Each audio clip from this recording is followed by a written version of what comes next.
प्रिय छात्रों नमस्कार। संस्कृत विषय के एक इम्पोर्टेंट क्वेश्चन के साथ हम आपके सामने आज उपस्थित हैं। पत्रम। छात्रों, पत्र एक ऐसा टॉपिक है जो कि संस्कृत की प्रायः 9वीं और 10वीं की कक्षाओं में पूछा जाने वाला इम्पोर्टेंट क्वेश्चन है। छात्रों, यह 5 अंक का आता है, जैसा कि लिखा हुआ है 5 यहाँ पर।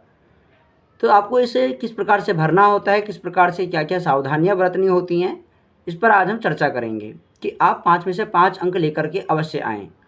तो सर्वप्रथम आपको इसके टॉपिक को पढ़ना चाहिए कि किस विषय पर आपको पत्र पूछा गया है। तो पत्र है भरतस्य अग्रजायाः जन्मदिवसः अस्ति, तदर्थं शुभकामना प्रेषयितुं लिखिते उचित पत्र पदैः रिक्तपूर्तिं कुरुत। कि भरत की बड़ी बहन अग्रजा यानी कि बड़ी बहन का जन्मदिवस है, उसकी शुभकामना के लिए एक पत्र भेज रहे हो आप, जिसमें कि जो मंजूषा नीचे दी गई है, जो कि आपको परीक्षाओं में भी दी जाएगी। मंजूषा मैं आपको दिखा देता हूँ, ये मंजूषा होती है। मंजूषा का हिंदी होता है एक बॉक्स यानी पेटी। अंग्रेजी में बॉक्स कहेंगे और हिंदी में एक पेटी। तो संस्कृत में मंजूषा नाम से दिया जाता है। तो ध्यान रखना है कि कई बच्चे गलती करते हैं, प्रायः देखा गया है, मेरे अनुभव हैं कि बच्चे मंजूषा भी इसमें लिख देते हैं। तो मंजूषा का अर्थ अलग है। मंजूषा मतलब ये पूरा बॉक्स के अंदर है, इसलिए मंजूषा कहा जाता है। तो आइए हम इस पत्र को भरने का प्रयास करते हैं। तो आपको कुछ गलतियां हैं जो कि बच्चे करते हैं, उन पर मैं आपको ध्यान देता हूं।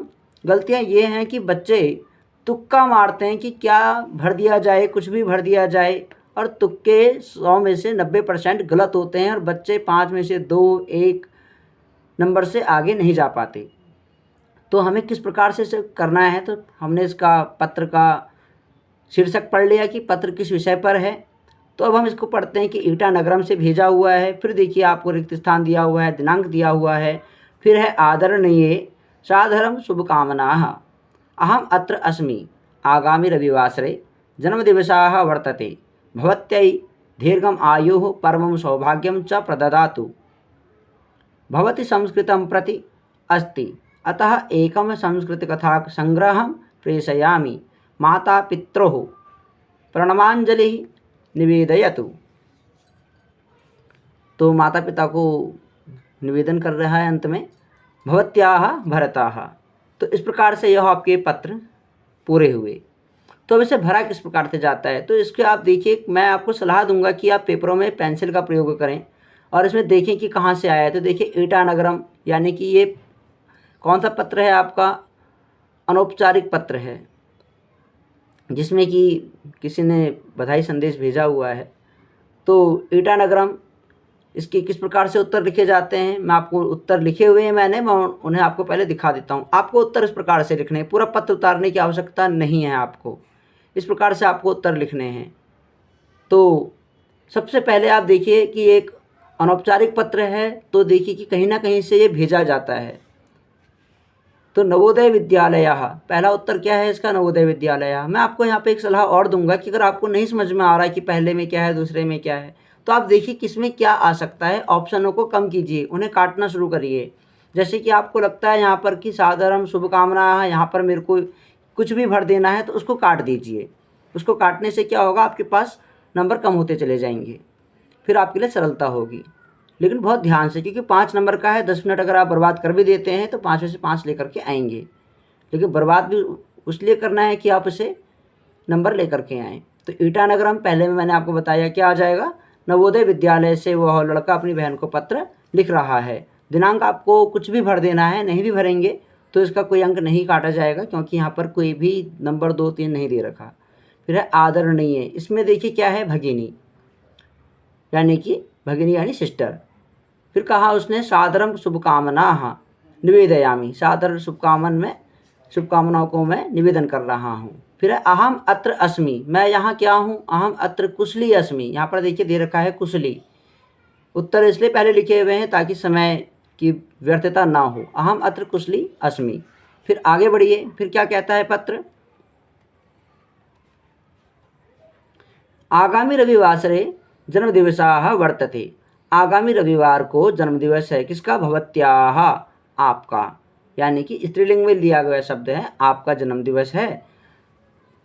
भवत्यै दीर्घम आयुः परमं सौभाग्यं च प्रददातु। तो छठे में आपको तलाशना है कि क्या होगा, ईश्वर आपके लिए, ईश्वराः, छठे में क्या आया है, ईश्वराः दीर्घम आयुः पर्वम सौभाग्यम च प्रददातु। भवती संस्कृतम प्रति अस्ति, क्या होगी संस्कृत के प्रति।